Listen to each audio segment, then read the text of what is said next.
আল্লাহ সুবহানাহু ওয়া তাআলা সালাতকে ঈমান বলেছেন, যার সালাত নাই তার ঈমান নাই। লা হাজ্জা ফিল ইসলাম লিমান তারাকাস সালাহ। ওমর রাদিয়াল্লাহু তাআলা তার মৃত্যু সজ্জায় তিনি এই কথাটা বলেছিলেন যে যেই ব্যক্তি নামাজ ছেড়ে দেয় ইসলামে তার কোনো অংশ নাই। তো আল্লাহ সুবহানাহু ওয়া তাআলার বন্দেগী যারা করে না, কোরআনের ভাষায় তাদেরকে অহংকারী বলা হয়েছে। দ্বিতীয় আরেক শ্রেণীর মানুষ আছে, ওমান আবাদাহু ওয়া আবাদা মাআহু গায়রুহু ফাহুয়া মুশরিকুন। কোরআনে বলা হয়েছে যেই ব্যক্তি আল্লাহর ইবাদত করে কিন্তু আল্লাহর পাশাপাশি অন্যেরও ইবাদত করে, কোরআন হাদিসের ভাষায় তাকে মুশরিক বলা হয়েছে। তৃতীয় শ্রেণী, তিন নাম্বার, তিন ক্যাটাগরির যে লোকগুলো আছে, তিন নম্বরে হচ্ছে এমন কিছু লোক, ওমান আবাদাহু ওয়াহদাহু বিগাইরি মা শারাআ ফাহুয়া মুবতাদিউন। আমাদের সালাফগণ তারা এই ভাষাটাকে ব্যবহার করেছেন যে কোরআন সুন্নাতে তারা যেটা পেয়েছেন যে কিছু ব্যক্তিরা আছে এক আল্লাহরই ইবাদত করে কিন্তু ইবাদত করে বিগাইরি মা শারাআ, শরীয়তের উপরে থেকে নয়, শরীয়তের বাইরে থেকে। যেই শরীয়ত মুহাম্মদ সাল্লাল্লাহু আলাইহি ওয়াসাল্লামের মাধ্যমে আমাদেরকে আল্লাহ দিয়েছেন, সেই ইসলামের বুনিয়াদের উপরে ইবাদত করে না, সে নিজের মতো করে ইবাদত করে। কোরআন হাদিসের ভাষায় তাকে মুবতাদিউন বলা হয়েছে, সে হচ্ছে বেদাতি। 4 নাম্বার পয়েন্টে যারা আছে বলা হয়েছে ওমান আবাদাহু ওয়াহদাহু বিমা শারাআ ফাহুয়া মুমিনুন মুওয়াহহিদুন। এই 4 নাম্বার ক্যাটাগরি হচ্ছে এরা যারা এক আল্লাহর ইবাদত করে এবং যেইভাবে আল্লাহ চেয়েছেন সেইভাবে করে। তার মানে শরীয়তের উপরে ভিত্তি করে তারা ইবাদত করে, এক তো আল্লাহর ইবাদত করে এবং যেইভাবে আল্লাহ নাজিল করেছে সেইভাবে করে, এদেরকে বলা হয় মুমিন মুওয়াহহিদুন। তার মানে আমাদের দাবি এটা, আমরা সবাই দাবি করি যে আমরা মুমিন মুওয়াহহিদ, কিন্তু আমাদের আচরণ হচ্ছে প্রথম গ্রুপের মতো। আমরা আল্লাহ সুবহানাহু ওয়া তাআলার ইবাদতই করি না, কিন্তু আমরা এই 4 নাম্বার গ্রেডটা নিজেদের জন্য নিয়ে যাচ্ছি যে আমরা হলাম মুমিন মুওয়াহহিদ, অথচ আমাদের ওই প্রথম ধাপে আমরা রয়ে গেছি। আমরা প্রথম ধাপে রয়ে গেছি, আমরা ইবাদতই করি না।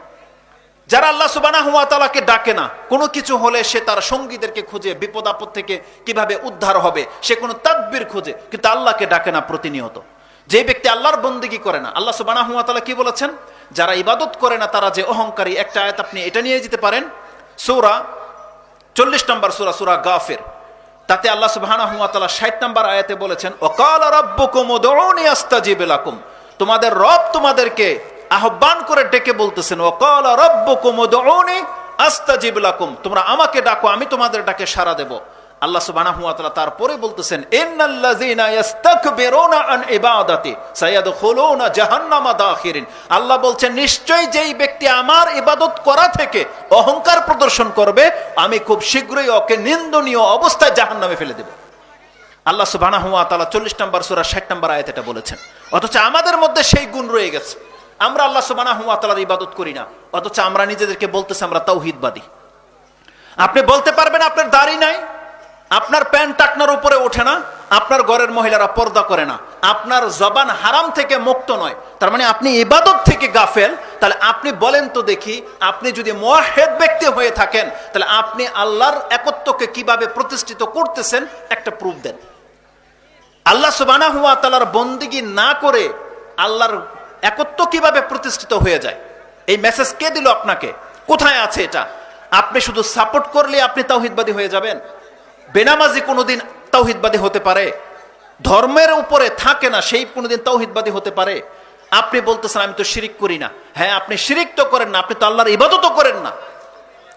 যেমন নাস্তিকরা শিরিক করে না, আল্লাহকেও মানে না, আর আপনি বলতেছেন যে আমি আল্লাহকে মানি, কিন্তু আপনি শিরিক করেন না। কত অধম ওই সমস্ত ব্যক্তিরা যারা আল্লাহকে চিনেনি, যারা আল্লাহ সুবহানাহু ওয়া তাআলাকে ছেড়ে দিয়ে বট গাছের নিচে ইঁদুর বাদর পাথর লিঙ্গের মধ্যে মাথা ঝুঁকিয়ে দেয়। আর আল্লাহ সুবহানাহু ওয়া তাআলা আপনাকে সেই জ্ঞান দিয়ে দিয়েছে যে একমাত্র মালিক হচ্ছেন সেজদা পাওয়ার হক রাখে, আপনার বিদ্যা আপনার মাথার মধ্যে রয়েছে, কিন্তু আপনার মাথা সে আল্লাহর সামনে ঝোঁকে না। তাহলে এই বিদ্যা আপনাকে কি উপকৃত করেছে বলে? আল্লাহ সুবহানাহু ওয়া তাআলা বলেছেন না, ইবাদত আল্লাহর করতে হবে, কারণ এখানে 2টা মেসেজ ছিল, তোমরা আল্লাহর ইবাদত করো এবং এক আল্লাহর ইবাদত করো, এটা হচ্ছে তাওহীদ, যেই সম্পর্কে আল্লাহ সুবহানাহু ওয়া তাআলা কোরআনের বিভিন্ন আয়াতে আমাদেরকে ডেকেছেন। বরং অধিকাংশ মুসলিম হয়ে গেছে তাদের ধর্মের সাথে খেলতামশা করা জাতি, ছুঁড়ে ফেলে দেওয়া জাতি। আমাদেরকে উপদেশ দেওয়া তো হয়, প্রতিনিয়ত আমাদেরকে উপদেশ দেওয়া হয়। বাংলার জমিনে আমাদের কোনো এক শেখ এই রকমের বড় বড় স্টেজে গলা ফাটিয়ে বলে যে বাংলার জমিনে 3 কোটি, একবার বলে 6 কোটি আহলে হাদিস আছে। এই রকমের স্টেজ থেকে বলা হয় যে বাংলার জমিনে 6 কোটি আহলে হাদিস আছে। আর যদি বলেন যে ধরে নিলাম 3 কোটি 4 কোটি 5 কোটি যদি আহলে হাদিস থাকে, এই ধরনের শেখদেরকে বা আমাদেরকে যদি কাল কিয়ামতের মাঠে আল্লাহ যদি দাঁড়িয়ে জিজ্ঞাসা করা হয় যে বান্দা, কোরআনে তো আমি একটা মূলনীতি রেখে দিয়েছিলাম, তোমরা যদি 100 জন হও তাহলে 200 জনকে পরাজিত করতে পারবা, তোমরা যদি 1000 হও 2000 জনকে পরাজিত করতে পারবা। বাংলার জমিনে তোমরা 3 কোটি ছিলা, কিন্তু ইসলাম কায়েম হয়নি কেন? মাজার কেন টিকে ছিল? মূর্তির কেন পূজা হয়েছে? সুদের উপরে কেন অর্থনৈতিক সিস্টেম চলেছে? তোমরা সংখ্যায় ছিল, দাবি করেছিল 3 কোটি 5 কোটি। তাহলে কে বাস্তবায়ন করবে বাংলার জমিনে তাওহীদ? বলেন না, যেখানে নামাজই পড়ে না। সৌদি আরবে যখন ছিলাম, রেডিওতে খবর যখন প্রচার করা হচ্ছে, সংখ্যা নির্ধারণ করা হয়েছে 5 ওয়াক্ত সালাত পড়ে কয়জন, এটা 2006 এর কথা আমি আপনাকে বলতেছি। তারা বলতেছে সৌদি আরবের মতো জায়গায় 95% লোক বেনামাজি, 5% লোক 5 ওয়াক্ত সালাত করে। সৌদি আরবের মতো জায়গায়। বলছে বাংলাদেশের মতো জায়গায় কয়জন নামাজি? বলছে 2 জন নামাজি, শতকরা মাত্র 2 জন নামাজি, 98 জনই সালাত আদায় করে না। তার মানে 5 ওয়াক্ত নামাজ মসজিদে পড়ে, মসজিদগুলো আপনি দেখতে পান না। 98% লোক সালাত আদায় করে না, তারা বেনামাজের কাতারে রয়ে গেছে। তারা আপনি যদি দাবি করেন যে আমরা সংখ্যায় আছি কোরআন সুন্নাহর অনুসারী বাংলার জমিনে 5 কোটি, কথা টিকবে? কথা টিকবে না। শুধু মুখে বললে চলবে না। আমাদেরকে বলা হয় আমরা জিহাদের কথা কেন বলি না? খুতবা চলতেছে তাওহীদ নিয়ে, এক ব্যক্তি এসে বলতেছে আপনারা সালাফরা আহলে হাদিসরা জিহাদের কথা কেন বলেন না? আমি বলছি কাকে নিয়ে জিহাদ করবে? আপনার মতো লোককে যে জুমার মধ্যে আসে। ওকে, আমরা ভাবছি গুলো সব আহলে হাদিস হয়ে গেছে। যেমনি আপনাদেরকে নিয়ে আমরা মাঠে নামবো, ফজরের ওয়াক্ত হবে, ইমাম ছাড়া আপনাদেরকে পাওয়া যাবে না। তাহলে এই হচ্ছে আমাদের চরিত্র। যেই দিন রাসূলুল্লাহ সাল্লাল্লাহু আলাইহি ওয়াসাল্লামের মতো আমাদের মাঝে নেতা জন্মে যাবে আর আমরা তার সাহাবে একরামদের মতো অনুসারী হতে পারবো, সেই দিন একদিনও দেরি হবে না, বাংলাদেশে ইসলাম প্রতিষ্ঠিত হয়ে যাবে। কিন্তু আমাদের আলেমগণ তো আমাদেরকে ডাকে, আসো আমাদেরকে অনুসরণ করো বা এই দাওয়াতটাকে মেনে নাও, এই দাওয়াতের প্রচার প্রসার করো। কিন্তু আমরা যেমনি কথা শুনি ততক্ষণ পর্যন্ত বলি ঠিক, ঘরে গেলে আবার যে লাইনে ছিল সেই লাইনে চলে যায়। ধর্মের ক্ষেত্রে আজকে এটা যদি বাতিল বেদাতির পক্ষ থেকে ডাক হতো, আপনার রাস্তায় প্যান্ডেল পুরা হয়ে মাঠ ভরে যেত। কিন্তু আহলে হাদিস কোরআন সুন্নাহর অনুসারী তাওহীদবাদীরা কোথায়? আরে সামান্য একটু আবহাওয়ার রূপ যদি চেঞ্জ হয়ে যায়, আপনাদের রূপ যদি চেঞ্জ হয়ে যায়, তাহলে এইভাবে দিন কায়েম হবে? দিন কায়েম হবে না। আমরা কোথাও বক্তব্য করতে গেলে আমাদের ওই প্রথম কাতারের মানুষ পুরা হয় না, এমনটা কেন?